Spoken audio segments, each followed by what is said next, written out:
Mummy मैं आज देर से वापस आऊंगी। आज मेरा प्रैक्टिकल है और लौटते लौटते शाम हो जाएगी। बल्कि हो सकता है और भी ज़्यादा देर हो जाए, क्योंकि मुझे एनी के घर भी जाना है। वहाँ मेरे कुछ नोट्स पड़े हैं, वो लेकर आऊंगी।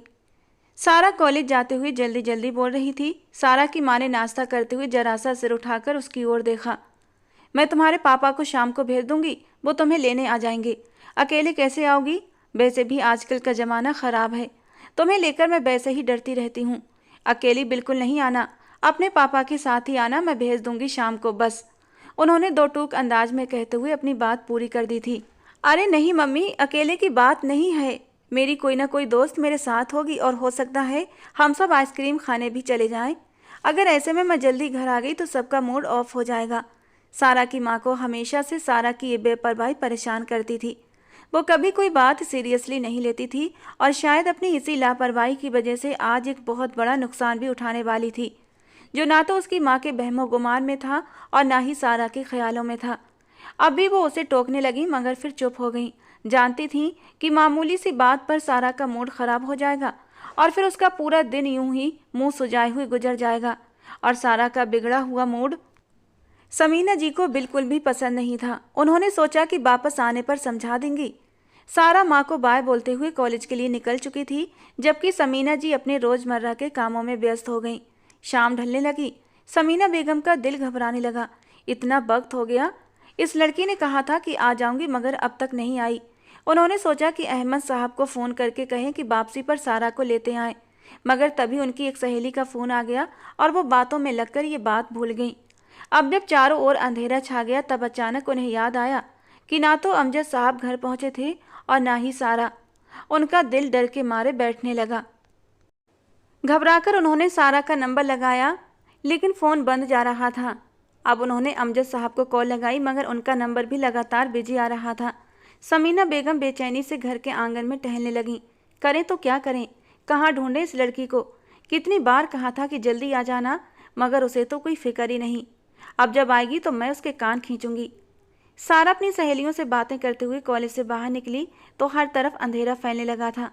अरे रूबी, आज तो तुम्हारे घर जाने का बिल्कुल भी समय नहीं, पहले ही बहुत देर हो चुकी है। अब और रुकी तो मम्मी बहुत परेशान हो जाएंगी, मुझे घर जाना है।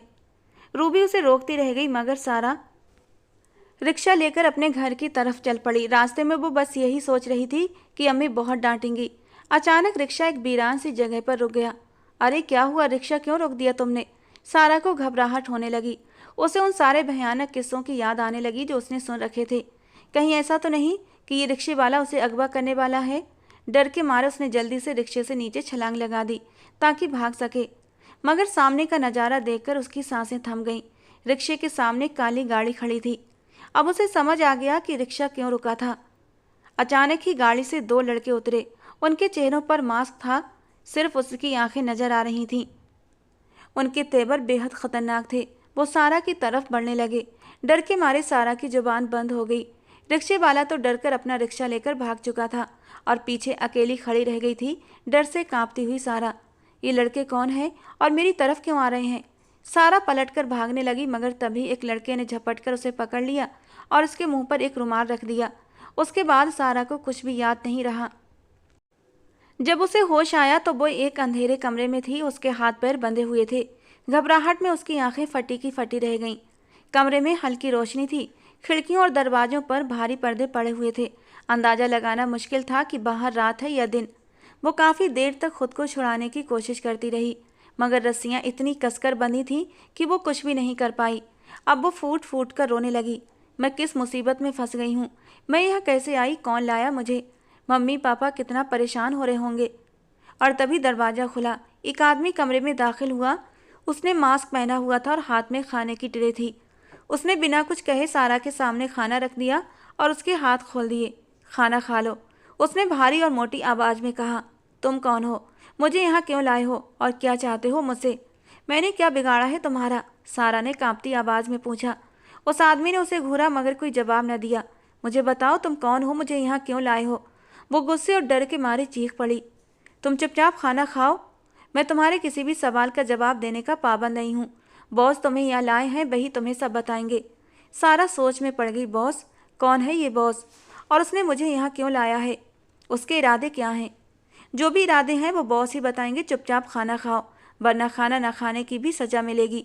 उस आदमी के गुस्से भरे शब्दों पर सारा डर गई थी और जल्दी से ट्रे अपनी तरफ खींचकर डर के मारे सारा ने सिर्फ 2-4 निवाले जबरदस्ती निगले थे।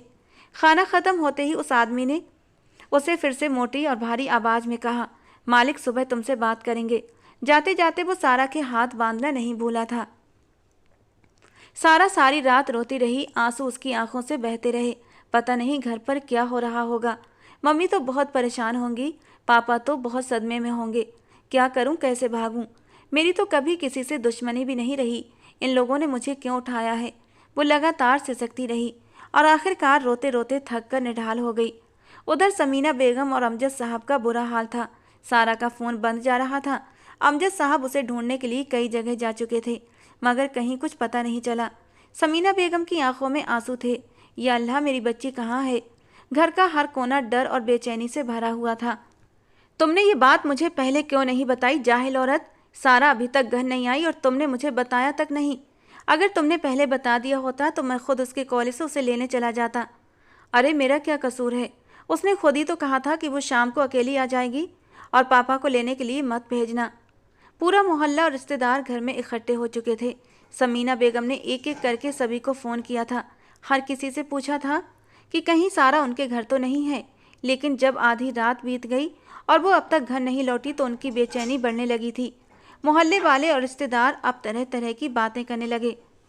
अरे लड़की जहाँ भी गई है अपनी मर्जी से गई है, तभी तो कहकर गई थी कि बाप को लेने मत भेजना, खुद ही अकेली आ जाएगी। उसके इरादे सही नहीं थे, माँ बाप का सिर झुका दिया उसने तो पूरे समाज में बदनाम कर दिया। लोगों की बातों ने समीना बेगम और अमजद साहब को जैसे तोड़ कर रख दिया। अमजद साहब तो मानो जमीन में धंसते जा रहे थे। समीना बेगम की परवरिश पर सवाल उठने लगे। माँ का काम होता है बच्चों को सही गलत का फ़र्क समझाना, अच्छे बुरे की तमीज़ देना। इस औरत ने बेटी को ज़रूर से ज़्यादा आज़ादी दे दी, तभी तो बेटी हाथ से निकल गई। धीरे धीरे लोग जाने लगे, लेकिन कुछ लोग घर में रह गए जो सच में इन दोनों पति पत्नी के दर्द को समझ रहे थे। वे कोई बेतुकी बातें नहीं कर रहे थे, बस सारा की सलामती की दुआ कर रहे थे। और उन भले लोगों में एक थी साजिदा जी, जो अहमद साहब के बहुत ही अच्छे दोस्त की बीवी थी। लेकिन दोस्त के मरने के बाद अमजद साहब ने उन लोगों को बहुत सहारा दिया था और यही एहसान साजिदा जी अब तक मान रही थी। साजिदा जी रो रो कर बेहाल हो रही थी। मासूम बच्ची पर लोग इल्ज़ाम लगा रहे हैं, वो ऐसी नहीं थी, मैं उसके बारे में ऐसा सोच भी नहीं सकती। लेकिन हमारे कहने से क्या होगा साजिदा जी, अब तो हमारी बेटी बदनाम हो गई, पता नहीं किस हाल में होगी। पुलिस में रिपोर्ट भी दर्ज करवाई। पुलिस वालों ने पूछताछ की तो समीना जी ने उन्हें सारी बात बता दी और पुलिस वाले समीना जी की बातें सुनकर हैरान रह गए। उनके चेहरे पर एक तंजिया मुस्कुराहट आई थी। देखिए, आपकी बेटी अपनी मर्जी से गई है और अपनी मर्जी से ही वापस आ जाएगी। ये सुनकर अमजद साहब फूट फूट कर रोने लगे और समीना बेगम ने दर्द से अपनी आंखें बंद कर लीं। उधर न जाने कब रात के किसी पहर सारा रोते रोते सो गई थी। जब उसकी आंख खुली तो कमरे की लाइट जल रही थी। पूरी रात ऐसे ही गुजर गई थी, कोई भी उसके पास नहीं आया था और अब सुबह सुबह वही आदमी उसके पास खड़ा था। उसके हाथ पांव अब खुले हुए थे और वो नाश्ता लेकर आया था। सारा ने मुश्किल से कुछ ही निवाले खाए थे। उसे यकीन था ये आदमी फिर से उसके हाथ पांव बांध देगा, लेकिन वो कहने लगा, चलो तुम्हें तुम्हारे घर छोड़ दूं। सारा ने अब इस बात से अपनी फटी फटी आंखों से उस आदमी को देखा। क्या सच में तुम मुझे घर छोड़ोगे? हाँ, वरना क्या यहीं रहना है तुम्हें? वो रूखे लहजे में बोला। सारा को जैसे अचानक नई जिंदगी मिल गई। वो झटपट उठी, लेकिन कमजोरी के कारण लड़खड़ा गई और उस आदमी के बाजुओं में झूल गई। तभी उसकी नज़र उस आदमी की कलाई पर पड़ी जहाँ जलने का एक गहरा निशान था। उस आदमी ने जल्दी से अपनी कलाई छुपा ली। ज़्यादा सवाल मत करो। उसने अपनी जेब से काली पट्टी निकाली और सारा की आंखों पर बांध दी। अरे ये क्या कर रहे हो? मेरी आंखों पर पट्टी क्यों बांध रहे हो? तुम ये जगह देख न सको। मैं चाहता हूँ कि तुम्हें यहाँ से बिना किसी शक के ले जाऊँ। कुछ देर बाद जब वे बाहर आए तो उस आदमी ने सारा को गाड़ी में बिठा दिया। अब अपनी आंखों से पट्टी हटा लो। सारा ने धीरे धीरे पट्टी हटाई। गाड़ी अब मेन रोड पर आ चुकी थी। उसे कुछ समझ नहीं आ रहा था कि ये कौन है और इसने उसे क्यों बंधक बनाया था। सबसे ज़्यादा खतरा तो उसे यही था कि उसे यहाँ से उसकी इज्जत खराब किए बिना जाने नहीं दिया जाएगा। लेकिन उसकी इज्जत तो जैसी की तैसी थी। किसी ने भी उसे हाथ नहीं लगाया था और ना ही फिरौती की रकम मांगी थी। फिर भला उसे रात भर बंद कमरे में रखकर वापस ले जाने का क्या मकसद था? वो बुरी तरह उलझी हुई थी। सच बताओ, तुम लोगों ने मुझे क्यों अगवा किया? क्या मेरे पापा से तुमने पैसे लिए? ये सुनते ही वो आदमी जोर से हंस पड़ा। तुम्हारे पापा के पास इतना पैसा है कि हमें दे सके?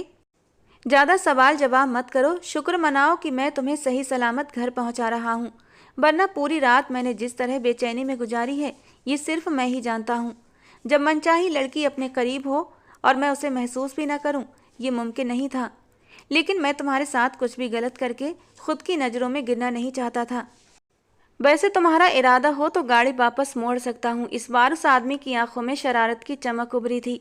हालांकि उसके चेहरे पर मास्क था, लेकिन पता नहीं क्यों सारा को उसकी आंखें कुछ जानी पहचानी सी मालूम हो रही थीं। उसने याद करने की कोशिश की, लेकिन कहीं भी उसके दिमाग में जोर डालने पर भी ये बात याद नहीं आ रही थी कि उसने इन आंखों को कहाँ देखा है। तुम्हारी खामोशी तुम्हारी हाँ की तरफ इशारा कर रही है, तो चलें वापस। इस बार उसकी शरारती आवाज़ सुनाई दी तो सारा होश में आई थी। नहीं नहीं, मुझे घर जाना है। सारा उसके शरारती अंदाज से एकदम डरती अपनी जगह सिमट कर बैठ गई थी, और उसका ये अंदाज देखकर वो आदमी जोर से कहकहा लगाकर हंस पड़ा था। डोंट वरी, तुम्हें घर पहुंचाने ही जा रहा हूँ। हालांकि मन तो नहीं कर रहा, लेकिन मजबूरी है, वो एक गहरा सांस लेते हुए बोला था, जबकि सारा उस आदमी को उलझी हुई नज़रों से देखने लगी। ना उस आदमी ने फिरौती की रकम मांगी और ना ही वो पूरी रात उसके करीब आया था, बल्कि अब भी ऐसे नॉर्मली बातें कर रहा था जैसे दोनों की कितनी पुरानी जान पहचान हो, और अब उसे वापस छोड़ने भी जा रहा था। खैर जो भी था, सारा को तो इसी बात की खुशी थी कि वो अपने घर वापस जा रही थी, वो भी बिल्कुल सही सलामत अपनी इज्जत के साथ। जब सारा घर पहुंची तो वहाँ लोगों का हुजूम लगा था। जैसे उसने घर में कदम रखा, हर तरफ गहरी खामोशी थी, इतनी गहरी कि सुई गिरने की आवाज़ भी सुनाई दे जाए। लेकिन ये खामोशी ज़्यादा देर न रुकी। अचानक किसी ने चीख कर कहा, अरे ये तो आ गई, पूरी रात बाहर गुजार कर अब वापस आई है। पता नहीं कहाँ थी, किसके साथ थी, देखो तो सही। पूरी रात मुंह काला करने के बाद कैसे बेशर्मों की तरह मुंह उठाए चली आ रही है। इसे तो डूब कर मर जाना चाहिए। हिम्मत कैसे हो गई इसकी वापस यहाँ पर आने की। जो औरतें कभी उसकी खूबसूरती उसकी समझदारी की तारीफ करती थीं, वही अब उसे जहर में बुझे हुए ताने मार रही थीं। लोग उसे देखकर दबी दबी हंसी हंस रहे थे। सारा बेबसी आगे बढ़ती जा रही थी। उसे एहसास हो गया था अब उसकी ज़िंदगी आसान नहीं। अब उसे लोगों के तानों, कटाक्षों और कठोर व्यवहार का सामना करना पड़ेगा। ये कोई छोटी बात तो न थी कि वो पूरी रात बाहर गुजार कर आई थी, लेकिन ज़िंदगी इतनी मुश्किल हो जाएगी, उसे इसका अंदाज़ा नहीं था। लोगों ने जब उसे सही सलामत खुद आते देखा तो उनका शक यकीन में बदल गया। देख लिया, ये लड़की अपनी मर्जी से गई थी और अपनी मर्जी से लौट आई है।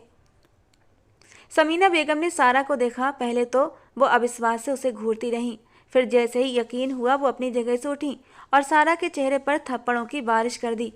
मुझे बताओ सारा, कहाँ थी तुम, किसके साथ थी? वो उसे मारती जा रही थी और सारा खामोशी से उनकी मार सहती रही।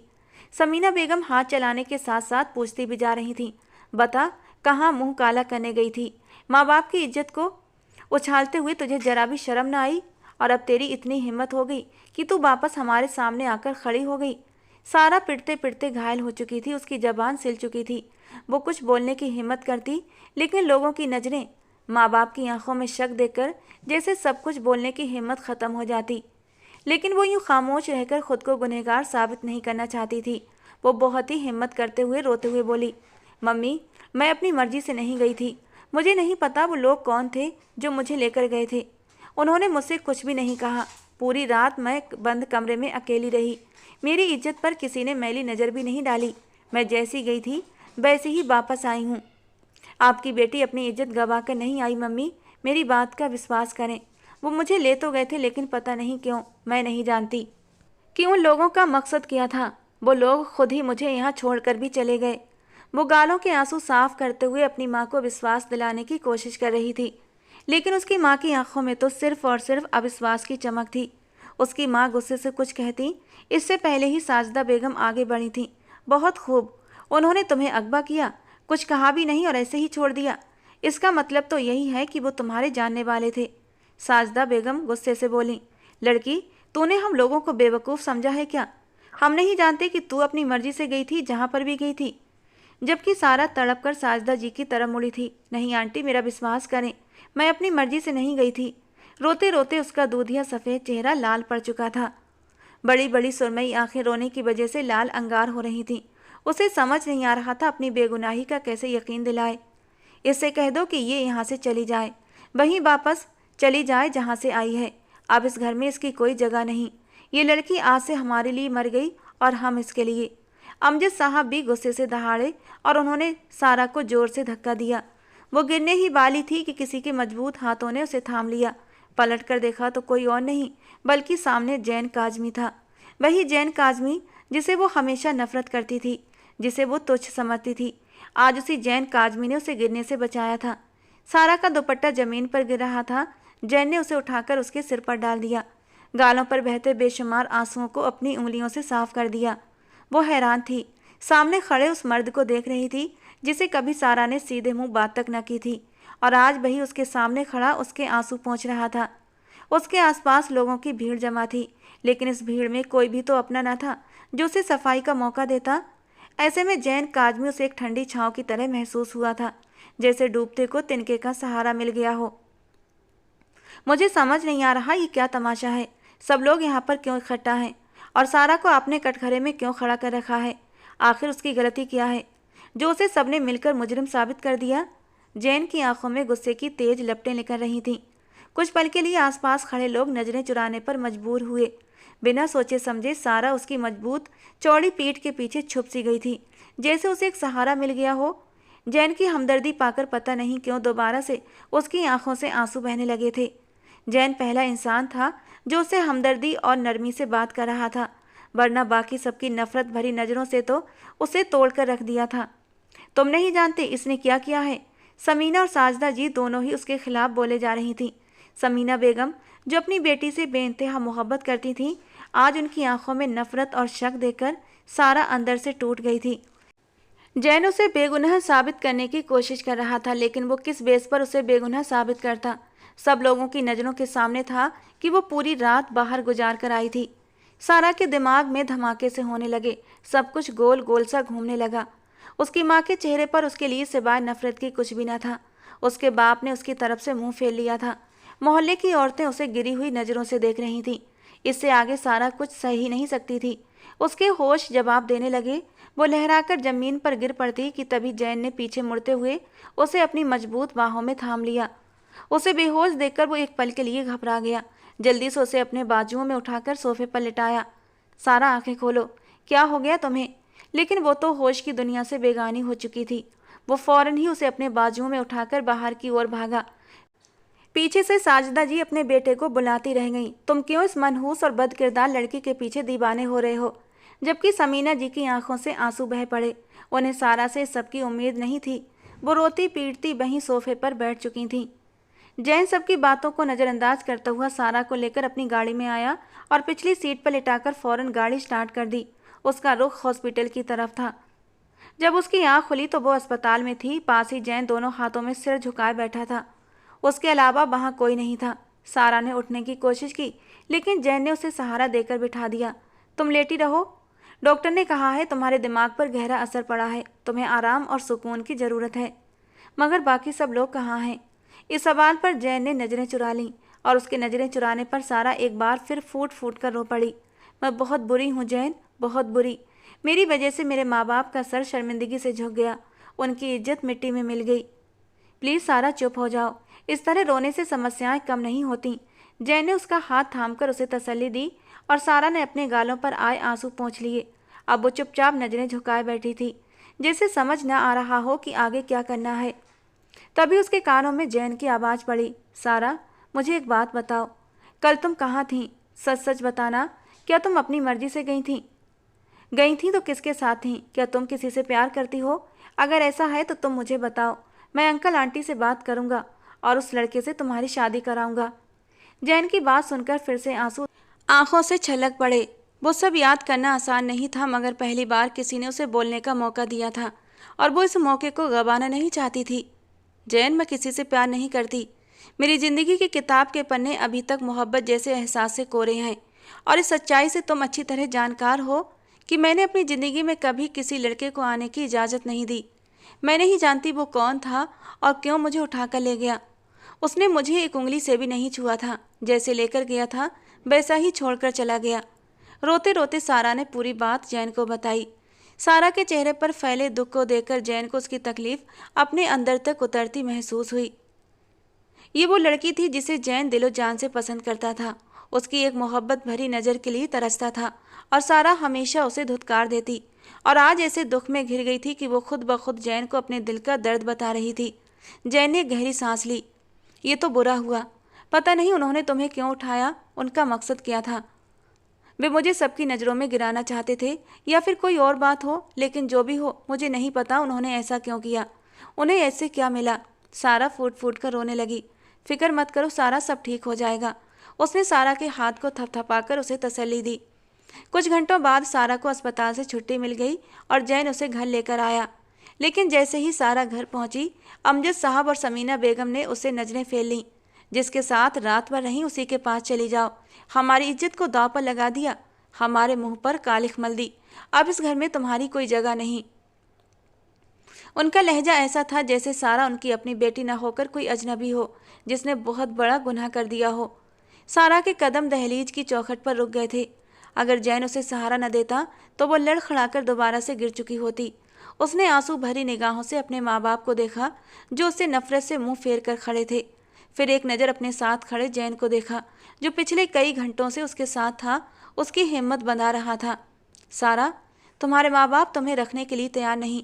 तुम्हें अब क्या करना है, कहाँ जाना है। सारा की आंखों में दर्द था। मुझे कहीं भी छोड़ दो, अनाथ आश्रम में या फिर किसी एनजीओ में, मगर अपने माँ बाप की आंखों में मैं अपने लिए नफरत नहीं देख सकती। मुझसे अब सहन नहीं होता। मैं जिंदा रहकर भी मर जाऊंगी। वो जमीन पर बैठ गई टूटे हुए इंसान की तरह। जैन उसके सामने घुटनों के बल बैठ गया। ऐसा मत सोचो सारा कि तुम्हारे माँ बाप हैं, इन्हें मनाने की कोशिश करो। मैं भी उनसे बात करने की कोशिश करता हूँ। उसने एक नज़र समीना जी और अमजद साहब के बंद दरवाजे को देखते हुए सारा को तसल्ली दी थी। नहीं जैन, अब और नहीं।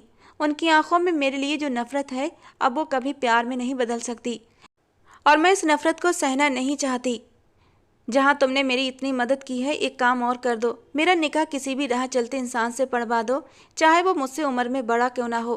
किसी ऐसे इंसान से जिसे अपने बुढ़ापे के लिए सहारे की ज़रूरत हो या अपने बच्चों के लिए एक माँ की ज़रूरत हो। मैं उफ तक नहीं करूँगी। मुझे अब इस बात से कोई फ़र्क नहीं पड़ता। ये कहकर वो फिर से रोने लगी। और तभी जैन ने एक ऐसी बात बोली जिसे सुनकर सारा को लगा उसने कुछ गलत सुन लिया है। उसने रोते रोते सर उठाकर जैन की ओर देखा जो आंखों में उम्मीद की चमक लिए सारा को देख रहा था। कोई तुम पर भरोसा करे या ना करे सारा, लेकिन मुझे तुम पर पूरा भरोसा है। मुझसे निकाह करोगी सारा? सारा ने चौंक कर उसकी ओर देखा। मैं तुमसे शादी करने की बात कर रहा हूँ, क्या मुझसे शादी करोगी? मगर इन हालात में साजदा आंटी तो मुझसे नफरत करती हैं, वे आप पर भी गुस्सा करेंगी। उन्हें मुझ पर छोड़ दो सारा, मैं सब कुछ ठीक कर लूँगा। तुम बस मेरे साथ शादी के लिए तैयार हो जाओ। सारा के पास अब कोई दूसरा रास्ता नहीं था। वो ये भी भूल गई कि जैन का मिजाज कैसा है, उसका स्वभाव कैसा है, वो उससे कितनी नफरत करती थी। उसे तो बस इतना याद रहा कि इस दुनिया में अब कोई उसे अपनाने को तैयार नहीं सिवाय जैन के। जैन ही था जो उसे अपनाने को तैयार था, जो उसे इज्जत देने के लिए खड़ा था। उसने अपनी आंखों के आंसू साफ कर लिए और सर धीरे से हाँ में हिला दिया। और जैन को तो जैसे सब कुछ मिल चुका था। जैन उसे अपने दोस्त के पास ले गया जहाँ कई लोग मौजूद थे। उनकी मौजूदगी में जैन ने सारा को अपना लिया, उसके साथ निकाह कर लिया। सारा की आंखों से आंसू गालों पर बहने लगे। उसने कभी नहीं सोचा था, मगर किस्मत को शायद यही मंजूर था, जैन से शादी, और वो भी घर वालों की गैर मौजूदगी में, उनकी रजामंदी के बिना। सारा जैसे पूरी तरह कटकर रह गई थी। जैन ने अपने हाथों से उसके आंसू पोंछे। फिक्र मत करो, सब ठीक हो जाएगा। अब हम दोनों हमेशा के लिए एक हो चुके हैं। मैं तुम्हें कभी अकेला नहीं छोड़ूंगा, हमेशा तुम्हारे साथ रहूंगा। वो उसे संभालते हुए अपने घर ले आया। देखो सारा, अब तुम्हारी ज़िंदगी आसान नहीं रही, ये बहुत मुश्किल होने वाली है। मुझे तुम पर पूरा भरोसा है। मैं जानता हूँ तुम सच कह रही हो। तुम्हारे साथ जो हुआ वो बहुत गलत था और इसमें तुम्हारी कोई गलती नहीं थी, लेकिन ये बात मैं सबको नहीं बता सकता। शायद मेरी माँ भी सच्चाई को स्वीकार न करें। तुम्हें बहुत धैर्य और हिम्मत से सब कुछ सहना होगा। सबके बर्ताव से तुम्हें तकलीफ पहुँचेगी, दुख मिलेगा, लेकिन तुम इन बातों को दिल पर मत लगाना। वरना तुम्हारी अपनी ज़िंदगी बहुत मुश्किल हो जाएगी। उस वक्त जैन सारा को इस दुनिया में सबसे प्यारा लगा। वो उसके दिल के जख्मों पर मरहम रख रहा था। जब वो घर पहुंचे तो हमेशा की तरह साजदा जी का गुस्सा भड़क उठा। जैन, तुम इस कलमुही को यहाँ क्यों लेकर आए हो? मैं इस लड़की को इस घर में नहीं रख सकती। मम्मी, ये यहाँ से कहीं नहीं जा सकती क्योंकि मैंने इससे निकाह कर लिया है। ये अब इसी घर में रहेगी। जैन काजमी की बात सुनते ही घर में जैसे एक धमाका सा हुआ था। साजदा जी झटके से अपनी जगह से खड़ी हो गईं और खतरनाक तेवरों के साथ सारा की तरफ बढ़ीं। लेकिन इससे पहले वे कुछ करती जैन उनके सामने खड़ा हो गया। अम्मी, अब आप सारा पर हाथ नहीं उठाएंगी। आप इसे कुछ भी नहीं कहेंगी। ये पहले ही बहुत कुछ सह चुकी है और अब अगर आप इसे अपनाने की बजाय ठुकराएंगी तो ये और नहीं सह पाएगी। सारा, तुम जाओ कमरे में। सारा रोते हुए जैन के कमरे में चली गई, जहाँ जाने के बारे में उसने कभी सोचा भी नहीं था। वो सिसकते हुए बेड पर बैठ गई। उसे कुछ दिन पहले की वही शाम याद आ गई जब वो पहली बार यहाँ आई थी। तब साजदा जी का रवैया कितना अलग था। कितना खुश थी वो उसे अपने घर में देखकर। उनकी हमेशा से ख्वाहिश रही थी कि वो सारा को अपने जैन की दुल्हन बनाएंगी और आज उसे अपने घर में देखकर उनके कदम खुशी से टिक नहीं रहे थे। पूरे घर में खाने की मज़ेदार खुशबू फैली हुई थी। सारा जब किचन में पहुंची तो देखा साजदा बेगम खाना बनाने में बिजी थी। उसने पीछे से उनके गले में बाहें डाल दी थीं। आंटी, आज तो आपने बहुत मज़ेदार खाना बनाया है। पूरे घर में खुशबुएं बिखर रही हैं और मेरी तो भूख ही बढ़ गई है। साजदा जी ने हल्का सा मुस्कुराकर कहा, ज़्यादा मक्खन मत लगाओ सारा, चलो सबको खाने के लिए बुला लाओ, मैं खाना लगाती हूँ। सारा के परिवार की आज दावत थी। सब लोग खुशगप्पियों में बिजी थे, मगर जैन न जाने कहाँ था। साजदा जी ने सारा की तरफ देखा। सारा, जाओ जैन को बुलाकर लाओ। उसे कहो खाना ठंडा हो रहा है, कभी तो सही वक्त पर खाने की टेबल पर आ जाया करे। वो हमेशा जैन की आदतों से परेशान रहती थी, लेकिन अब सारा उन्हें क्या बताती कि जैन से उसे डर लगता है।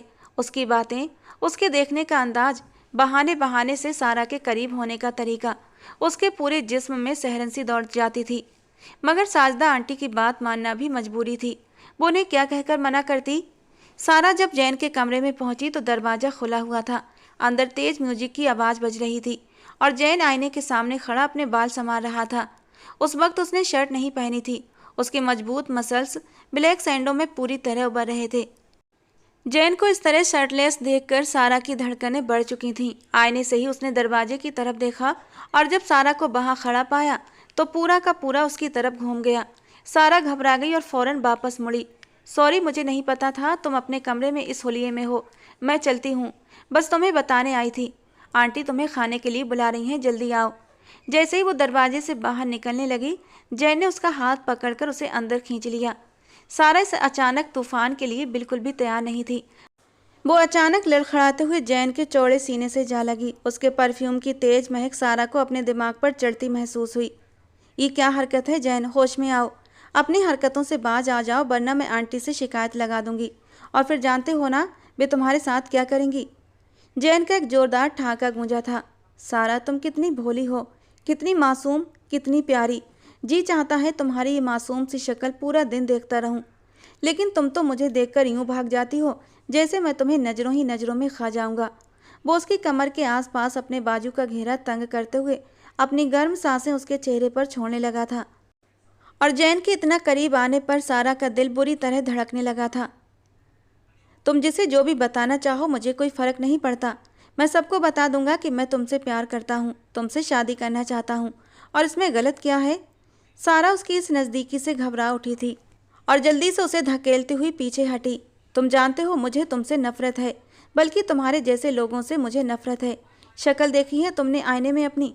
सारा ने एक पल में ही उसके गहरे सांवले रंग पर तंज कसा था और उसकी बात पर जैन के चेहरे पर अंधेरे की एक परछाई सी लहराई। अगर मैं बदसूरत हूँ, मेरा रंग काला है, तो उसमें मेरी क्या गलती है? रंग रूप तो खुदा की दी हुई नेमतें होती हैं, तुम उनके इस तरह मजाक नहीं बना सकती। इस रंग रूप के अलावा मेरे पास ऐसी कौन सी कमी है जो तुम मुझसे इतनी नफरत करती हो? सारा ने उसे अफसोस से देखा। जैन के चेहरे पर उदासियों की छाया देखकर सारा को अपने कहे पर शर्मिंदगी हुई थी। उसने जल्दी ही अपनी बात को सही किया। मुझे तुम्हारे रंग रूप से दिक्कत नहीं है जैन, बल्कि नफरत तो मुझे तुम्हारी इन हरकतों से है। ये जो तुम दूसरों का मजाक उड़ाते हो, खुद को सबसे ऊपर समझते हो, लड़कियों के साथ फ्लर्ट करते हो, मुझे नफरत इन सब बातों से है। मुझे तो उन लड़कियों पर हैरानी होती है जो तुम्हारी बातों में आ जाती हैं। हाँ, तो लड़कियां मेरे आसपास मंडराती हैं तो मैं क्या करूं? अब हर किसी की नज़र तुम्हारी जैसी तो नहीं है ना। पता नहीं मैं तुम्हें खूबसूरत नज़र क्यों नहीं आता। हालांकि सांवले रंग के साथ भी मोहल्ले की सारी लड़कियां मेरी दीवानी हैं। हर कोई मेरी एक नज़र के लिए तरसती रहती है। जैन ने इतराकर अपने फर्जी कॉलर खड़े किए थे, जबकि सारा ने एक नज़र अपने सामने खड़े उस बॉडी बिल्डर जैसे खूबसूरत पर्सनालिटी को देखा था। इस बात में कोई शक नहीं था कि वो बहुत हैंडसम था। हाँ, रंग थोड़ा गहरा सांवला था, लेकिन ये रंग उसकी पर्सनालिटी पर खूब जचता था। लेकिन पता नहीं क्यों सारा का दिल उसकी तरफ खींचता ही नहीं था। उसने जल्दी से उसके ऊपर से नजरें हटाईं और रूखे स्वर में कहा, अब जल्दी से बाहर आओ, आंटी बुला रही हैं। जैसे ही वो दरवाजे से बाहर निकलने लगी, जैन ने फिर से उसका हाथ खींचा और अंदर खींच लिया। वो आज सारा से दो टूक बात करना चाहता था, लेकिन सारा अपना बैलेंस न रख पाई और बुरी तरह लड़खड़ाई थी। सारा को संभालने के चक्कर में जैन का बैलेंस भी बुरी तरह बिगड़ा था और वो पीछे बेड पर गिरा था और उसके ऊपर सारा उसके चौड़े सीने पर आ गिरी। उसकी खूबसूरत मुलायम बाल जैन के चेहरे पर बिखर गए थे। उसकी खूबसूरत नरम मुलायम धड़कनें जैन के चौड़े सीने पर थीं और उन धड़कनों की नरमी को महसूस करके जैन का पूरा शरीर तप उठा था। होंठ जज्बात की शिद्दत से कांपने लगे थे। जैन की निगाहें सारा की उन खूबसूरत धड़कनों की तरफ थीं जो रेड कुर्ते से बड़े से गले से बाहर झांक रही थीं। उसने बेख्तियार अपने होंठों से उसकी नरम मुलायम गर्दन को छू लिया था और सारा के पूरे शरीर में करंट सा लगा था। उसके गुस्से का कोई ठिकाना नहीं था। वो एक झटके से उठी। जैन भी उसके साथ उठकर खड़ा हुआ था। अभी अभी जो हरकत जैन ने की थी, जैन खुद शर्मिंदा था। वो माफ़ी मांगने के लिए होंठ खोलने ही वाला था कि तभी उसने झटके से अपना हाथ उठाया और जैन के चेहरे पर एक जोरदार थप्पड़ जड़ दिया। मुझे उम्मीद है ये थप्पड़ हमेशा तुम्हें याद रहेगा। अगर दोबारा कोई भी बदतमीजी करने की कोशिश की तो इससे भी बुरा होगा। मैं तुम्हारी उन गर्लफ्रेंड जैसी नहीं हूँ जो तुम्हारे पैसे के लालच में तुम्हारी हर बात मान लेती हैं। सारा तो चली गई, लेकिन जैन वहीं खड़ा रह गया। उसकी आंखों में गुस्से की चिंगारियां भड़क उठीं। क्या सारा मुझसे इतनी नफरत करती है कि मेरी नज़दीकी उसे इतनी बुरी लगी? उसने मुझे थप्पड़ मार दिया। उसे मेरी चाहत दिखाई क्यों नहीं देती? वो अपनी शर्ट पहनकर घर से बाहर निकलता चला गया था और साजदा जी उसे आवाज़ें लगाती रह गईं, लेकिन उसने एक न सुनी। सारा जानती थी अब वो उसके सामने नहीं आएगा। वो आराम से अपना खाना ख़त्म करती रही। शाम होते होते सारा अपने परिवार के साथ अपने घर आ गई थी, लेकिन एक दिन साजदा जी उसका रिश्ता लेकर आ गईं। समीना बेगम, आपकी सारा हमारे घर की बहू बन जाए तो इससे अच्छी बात और क्या हो सकती है। समीना बेगम इस रिश्ते से बहुत खुश थीं। आखिरकार जैन अपने माँ बाप का इकलौता बेटा था, सारी जायदाद का अकेला वारिस, पढ़ा लिखा अमीर घराने का। फिर साजदा उसे अपनी बेटी की तरह प्यार भी तो करती थी। लेकिन जब सारा ने साफ साफ इनकार कर दिया तो उसकी माँ चौंक गई। मैं जैन से शादी नहीं कर सकती, सारा ने कह दिया। लेकिन बेटा, साजदा तुम्हें कितना प्यार करती हैं, तुम्हें उस घर में हमेशा खुश रखा जाएगा। और फिर भला जैन में क्या कमी है? लेकिन सारा का जवाब वही था, नहीं, कोई कमी नहीं, लेकिन मैं उसे पसंद नहीं करती और उससे शादी नहीं करूंगी। साजदा जी कई बार रिश्ता लेकर आई, लेकिन सारा टस से मस न हुई। एक दिन जैन खुद उसके सामने आकर खड़ा हो गया। तुम्हें दिक्कत क्या है सारा? तुम्हें शादी के लिए हाँ क्यों नहीं कर रही?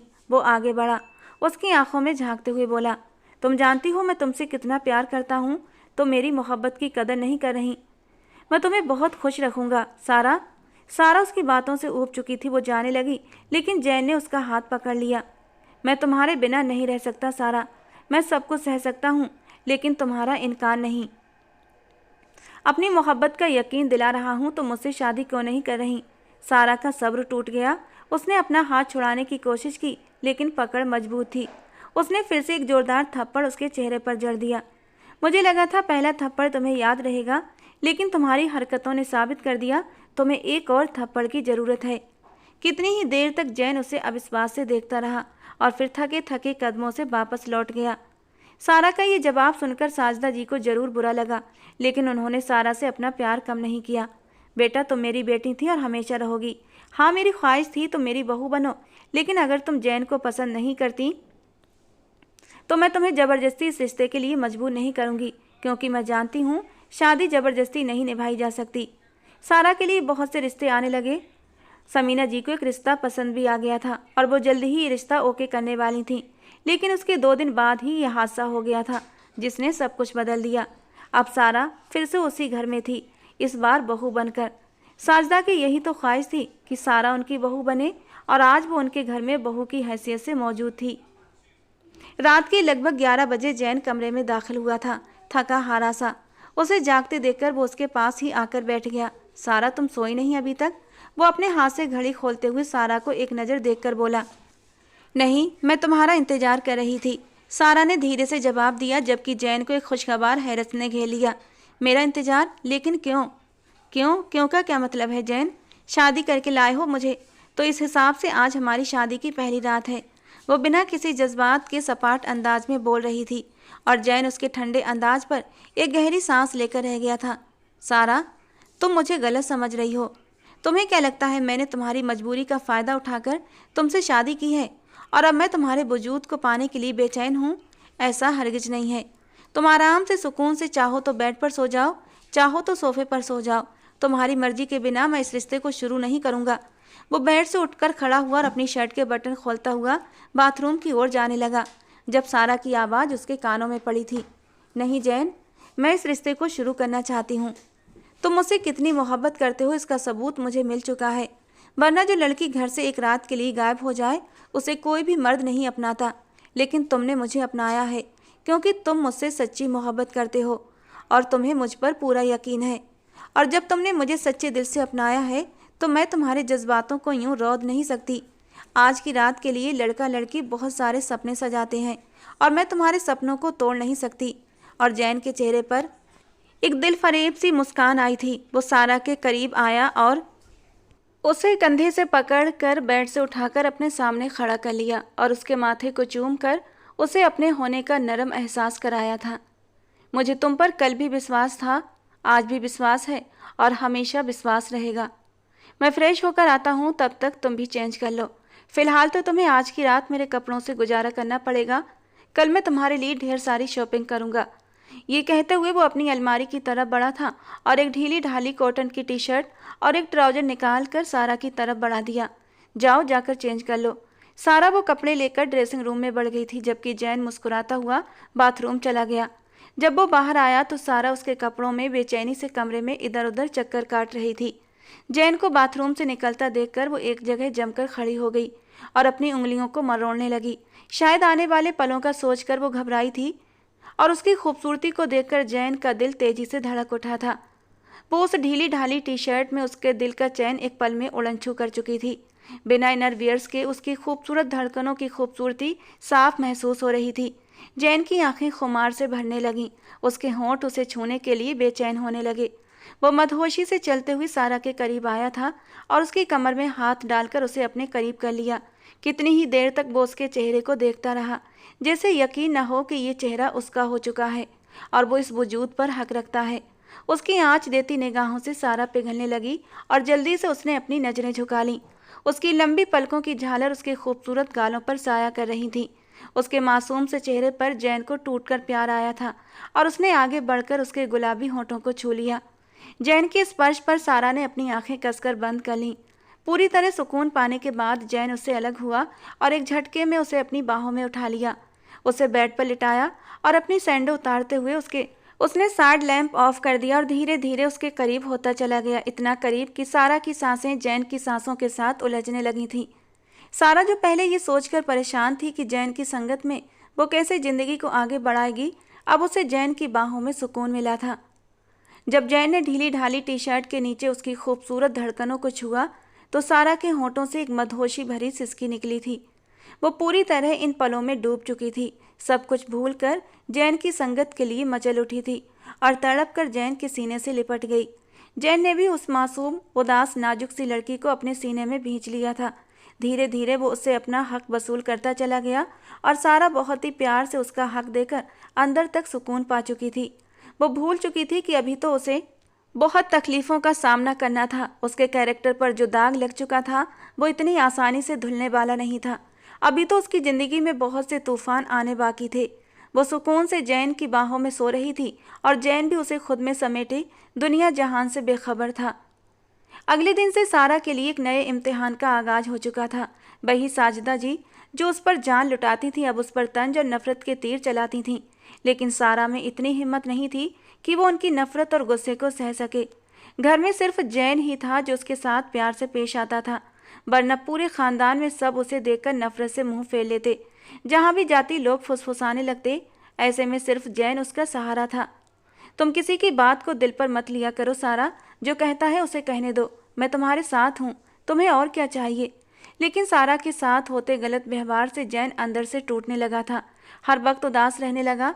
साजिदा बेगम जब भी अपने बेटे को उदास देखती, वो एक ठंडी आह भरकर रह जाती। उस दिन शाम का वक्त था, मौसम में ठंडक ज़्यादा थी।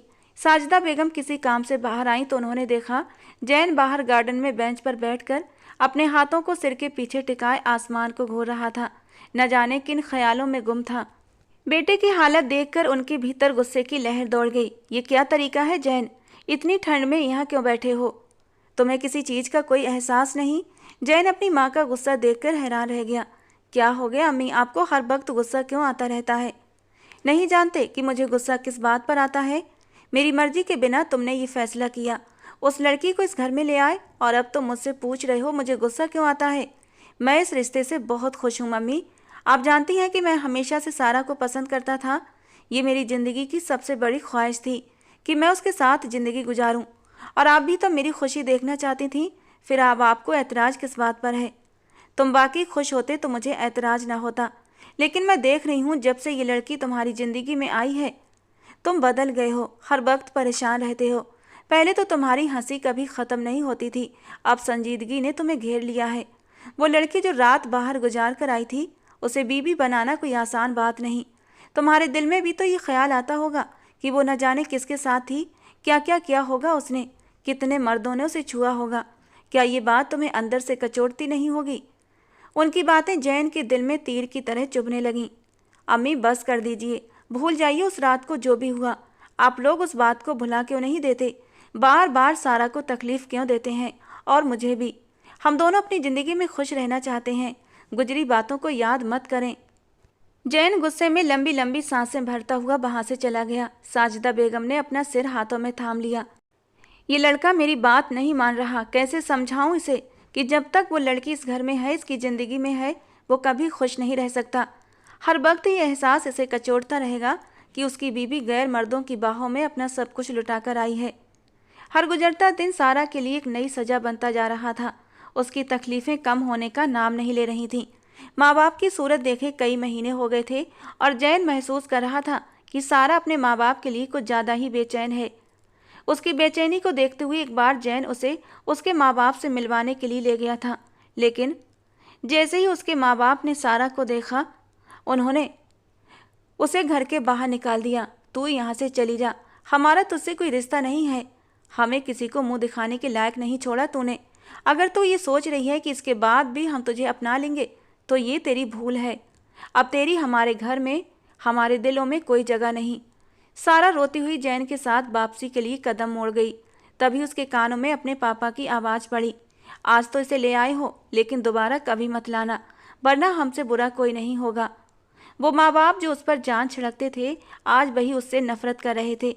जैन का चेहरा बुझ गया और वो सारा का हाथ पकड़कर घर वापस ले आया और उसे कमरे में छोड़कर उल्टे कदमों वापस चला गया।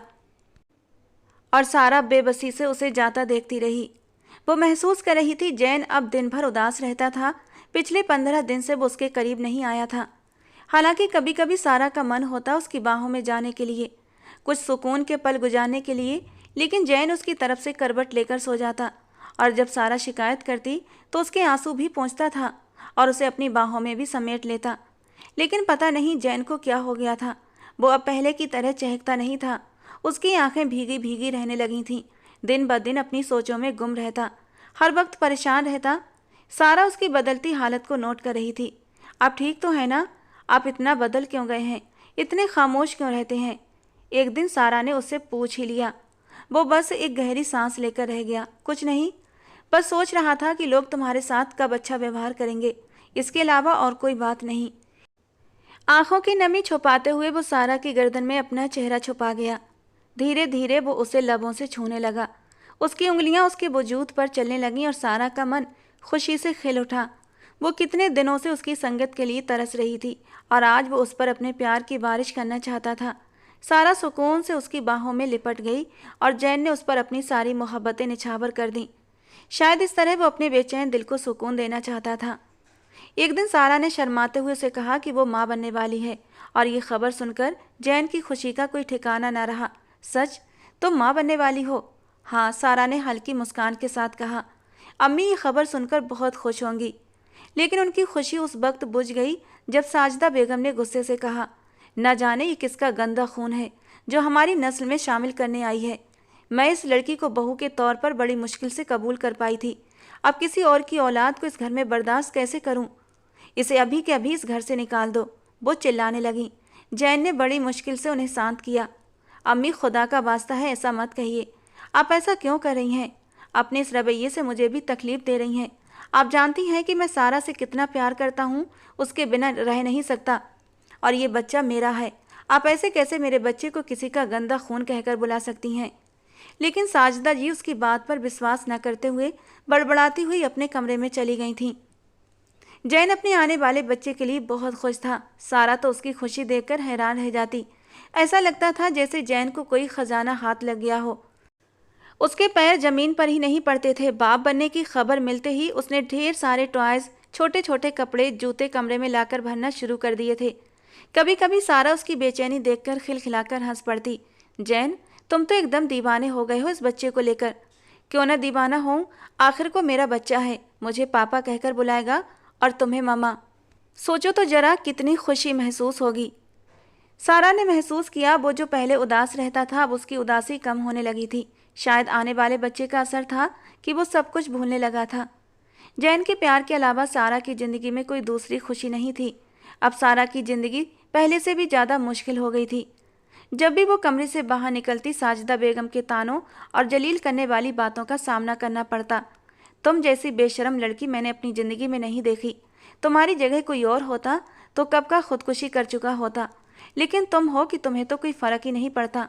सारा बस अपनी तकलीफ़ों के आंसू पीती रहती। फिर एक दिन जरा सी बात पर साजिदा बेगम ने उसे बेरहमी से मारना शुरू कर दिया। उन्होंने सारा से कहा कि चाय बनाकर लाओ। घर में नौकरानी होते हुए भी जब से सारा को ये खुशखबरी मिली थी तब से साजिदा बेगम ज़्यादातर काम उसी से करवाने लगी थीं। वो उसे तंग करती। वो चाहती थी कि किसी तरह से सारा पलटकर जवाब दे ताकि वो उसे बहाना बनाकर उसे घर से निकाल सके। मगर सारा हर बार चुपचाप उनके आदेश का पालन करती। उस दिन चाय में जरा सी चीनी ज़्यादा हो गई थी और साजिदा बेगम का गुस्सा भड़क उठा। उन्होंने बिना सोचे समझे सारा को बुरी तरह मारना शुरू कर दिया और फिर एक जोरदार धक्का दिया जिससे कि वो ज़मीन पर जाकर गिरी। उसके मुंह से दर्दनाक चीख निकली थी। ठीक उसी समय जैन घर में दाखिल हुआ था। उसके हाथों में अपने बच्चे के लिए ढेर सारे खिलौने थे। उसने अपनी माँ को सारा को धक्का देते देखा तो उसके जिस्म से जैसे जान ही निकल गई। सारे खिलौने हाथ से छूटकर बिखर गए थे। उसने देखा सारा जमीन पर तड़प रही थी, रो रही थी, आंखों से आंसू बह रहे थे। ये सब देखकर जैन का दिल बैठ गया। वो गम और सदमे से पागल हो गया था। साजिदा बेगम भी सहम गई थी। ये क्या हो गया? मगर अब क्या हो सकता था? तीर कमान से निकल चुका था। जैन दौड़कर सारा को अपनी बाहों में लेकर भागा और अस्पताल की तरफ भागा। उसकी जुबान पर सिर्फ एक ही दुआ थी, ऐ खुदा मेरे बच्चे और मेरी बीबी दोनों को सलामत रखना। मगर किस्मत को कुछ और ही मंजूर था। जैन का बच्चा इस दुनिया में आने से पहले ही मुंह मोड़ गया था। जब उसे ये खबर मिली तो वो फूट फूट कर रो पड़ा था। मेरी खुशियों को न जाने किसकी नज़र लग गई।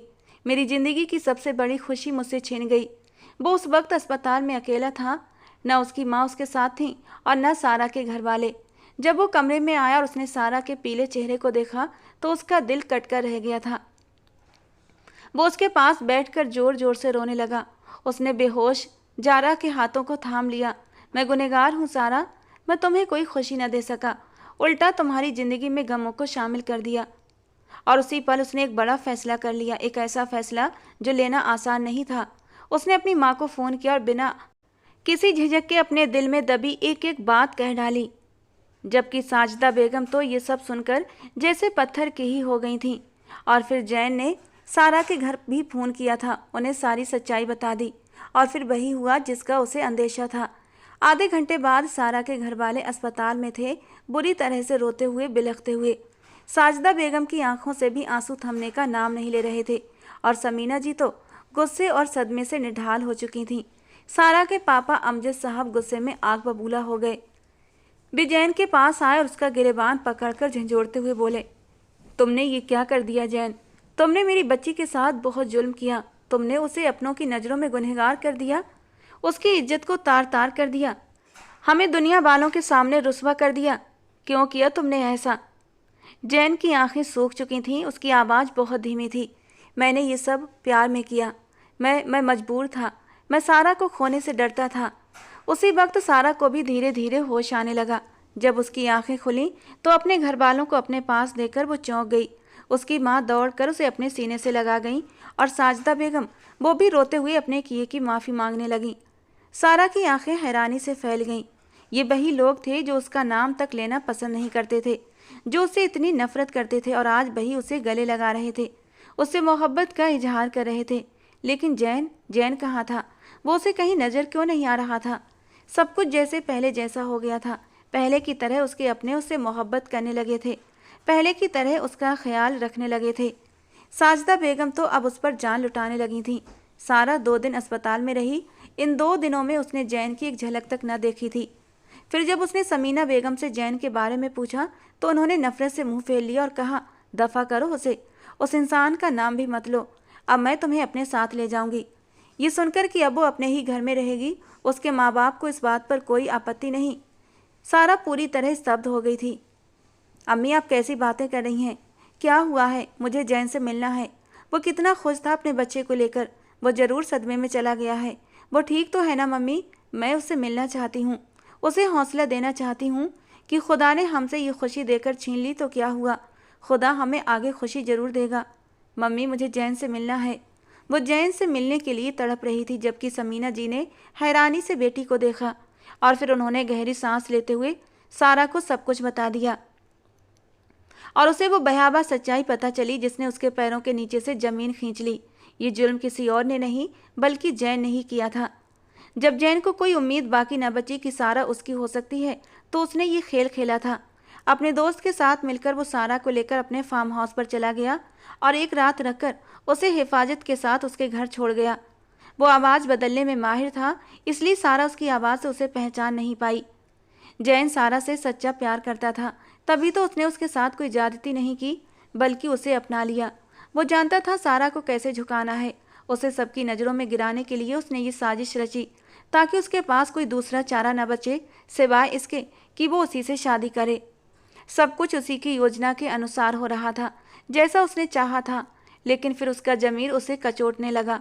जब वो देखता कि सब लोग सारा के साथ बुरा व्यवहार करते हैं तो उसका खुद का दिल फटने लगता। सारा की आंखों में आंसू, उसका रातों को जागकर रोना, ये सब देखकर उसके लिए असहनीय हो गया।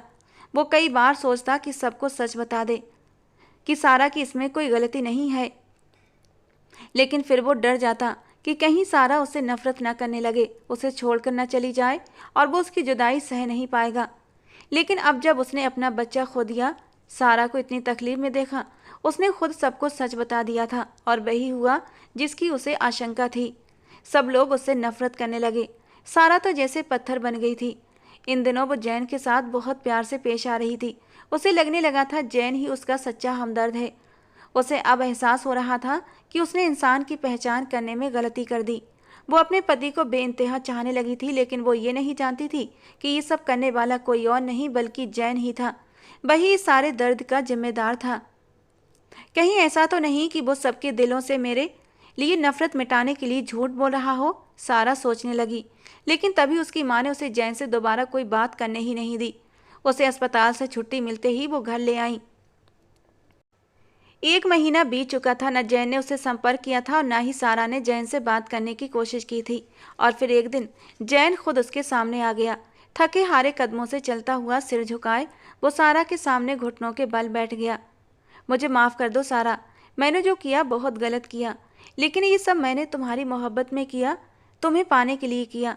तुम मेरे साथ शादी करने के लिए राजी नहीं थी और मुझे इसके अलावा कुछ और समझ नहीं आया कि तुम्हें कैसे हासिल करूं। मुझे माफ़ कर दो, शायद मैंने तुम्हारे साथ बहुत ज़्यादती कर दी। वो फूट फूट कर रो रहा था। सारा उसे अविश्वास से देखती रही। इतने दिनों से मैं यही सोच रही थी कि तुम मेरे पास आओगे और कहोगे कि ये सब तुमने नहीं किया, तुमने सिर्फ लोगों के दिलों से मेरे लिए नफरत मिटाने के लिए झूठ बोला है। लेकिन तुम भी वही कह रहे हो जो सब कह रहे हैं। और इस सब के बाद तुम्हें माफ़ करना इतना आसान नहीं। तुम जानते हो मैंने क्या क्या सहा।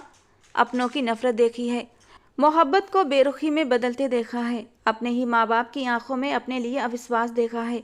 सबने मेरे किरदार का तमाशा बना दिया और तुम इसे प्यार कहते हो। अब वो बिलख बिलख कर रोने लगी थी। मोहब्बत तो कुर्बानी देना सिखाती है जैन। तुम मेरी इज्जत नहीं बचा सके, फिर मुझसे मोहब्बत कैसे कर सकते हो?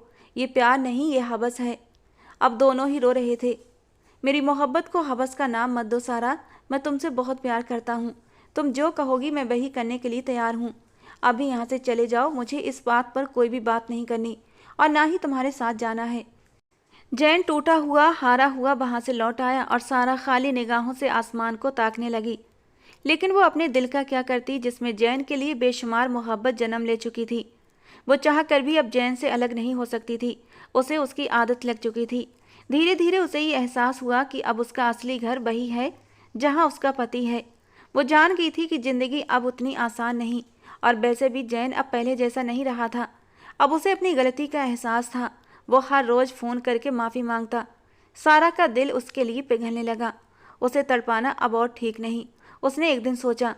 और फिर एक दिन उसने जैन को फ़ोन कर दिया, मैं तुम्हारे साथ घर आना चाहती हूँ। और जैन को ऐसा लगा जैसे उसके चारों ओर खुशियों की बहारें आ गई हों। मैं अभी तुम्हें लेने आ रहा हूँ। वो खुशी से झूमते हुए सीटी बजाते हुए सारा के घर की ओर चल पड़ा। मैं घर वापस जा रही हूँ मम्मी। जब सारा ने कहा तो उसकी माँ हैरान रह गई। क्यों, इस सब के बाद भी? मम्मी, जो बीत गया वो लौट कर नहीं आ सकता, और वैसे भी जैन को अपनी गलती का एहसास हो गया है। जो होना था वो हो गया। मैं अपनी ज़िंदगी को किसी नए इम्तिहान की भेंट नहीं चढ़ाना चाहती।